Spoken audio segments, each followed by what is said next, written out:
Aussi loin que je me souvienne, j'ai toujours aimé la forêt.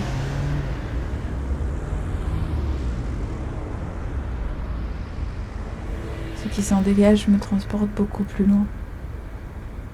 Je suis là pour elle. C'est ici ma place. Je n'ai pas choisi, c'est la vie. C'est comme ça. La forêt.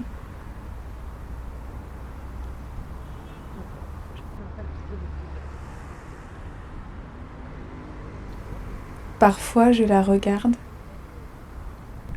Je muse les yeux à la regarder. Et j'ai envie d'y entrer. De m'y perdre.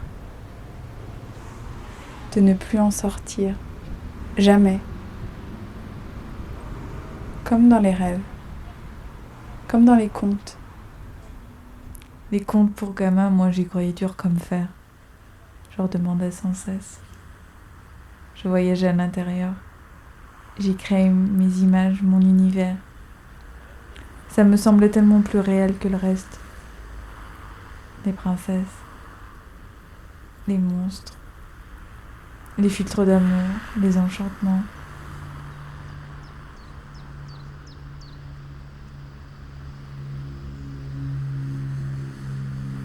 Et le prince charmant qui a toujours un quart d'heure de retard, ou un quart de siècle, ça dépend. Je marchais à fond là-dedans. J'en respirais chaque arôme, m'enivrais de chaque parfum. Et la forêt, c'est pareil. C'est tellement plus réel, tellement plus vivant. Je me souviens, gamine, avant d'éteindre la lumière le soir, je vérifiais qu'aucun animal ne s'était caché sous le lit.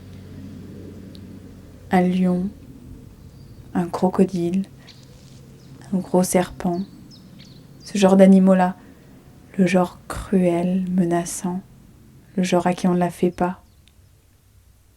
Je jouais à la maline parfois, j'éteignais sans vérifier. Je bravais le danger. Et peu à peu, j'entendais son souffle. Je devinais ses mouvements, le moindre de ses gestes, le frottement de ses écailles rêches les unes contre les autres. Il ne me voulait pas de mal, au contraire, il veillait sur moi. Il me protégeait. Mais je mettais des heures à oser m'endormir. Fermer les yeux déjà.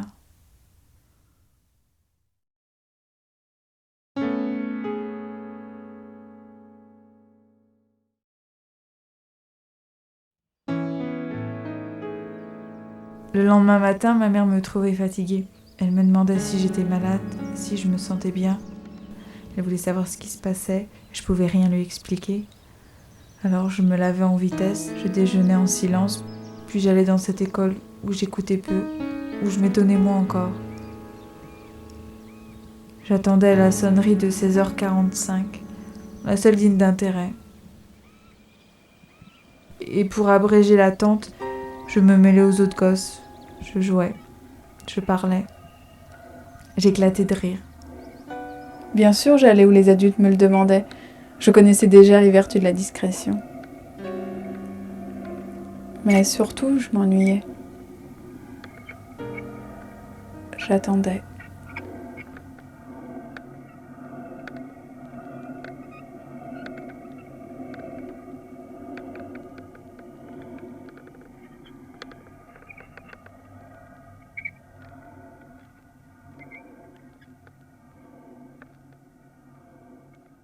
Je vivais pour le départ des nuits, le plaisir qu'il me procurait.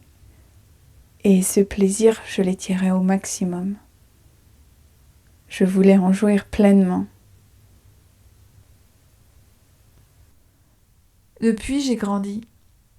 Je suis pourtant restée la même. Je crois.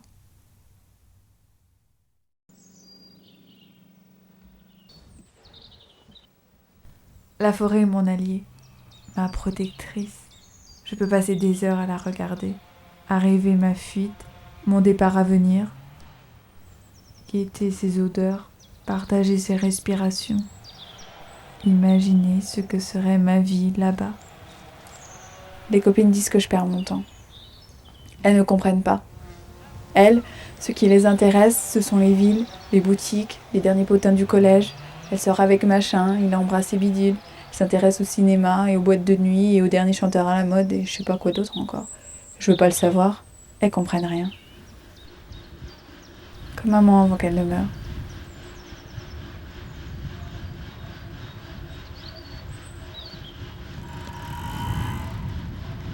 Dans la forêt, je suis bien.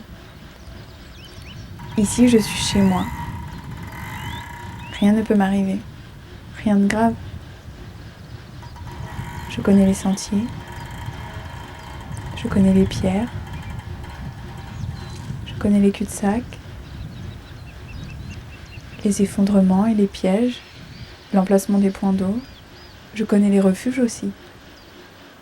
Je respecte les arbres, les animaux, les mousses, les champignons. Je ne fais de mal à personne. Ils savent que je suis pas des leurs et ils m'acceptent et je demande rien de plus. Je ne suis pas de ces filles qui croient que tout leur est dû, que tout leur est permis.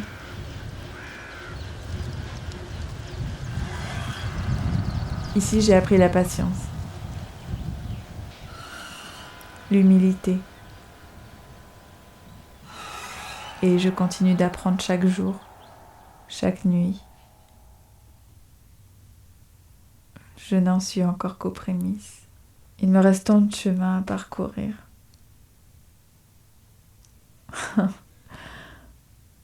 Vous pouvez sourire, vous pouvez vous moquer. Je connais vos expressions par cœur, votre vocabulaire, vos intonations. Vous dites « ça lui passera », c'est de son âge.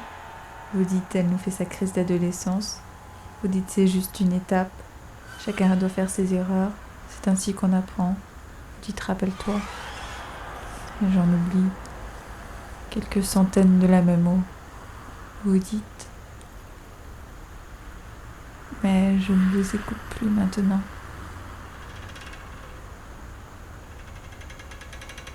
La forêt est ailleurs, et je suis avec elle.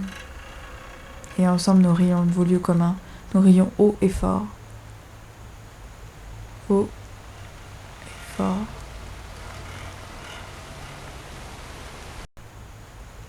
Haut et fort.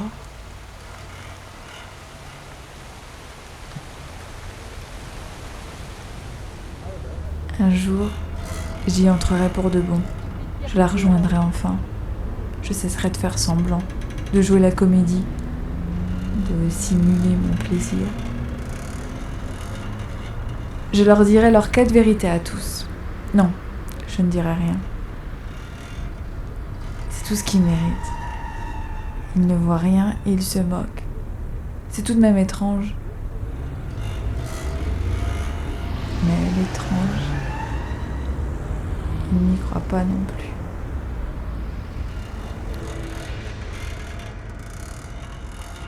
Je partirai un jour. J'avancerai au hasard des saillies et des rigoles. Je me fierai aux ombres, aux roches et aux branchages. Loin de vous, je serai... Et j'arriverai à bon port. Loin de vous, je serai libre.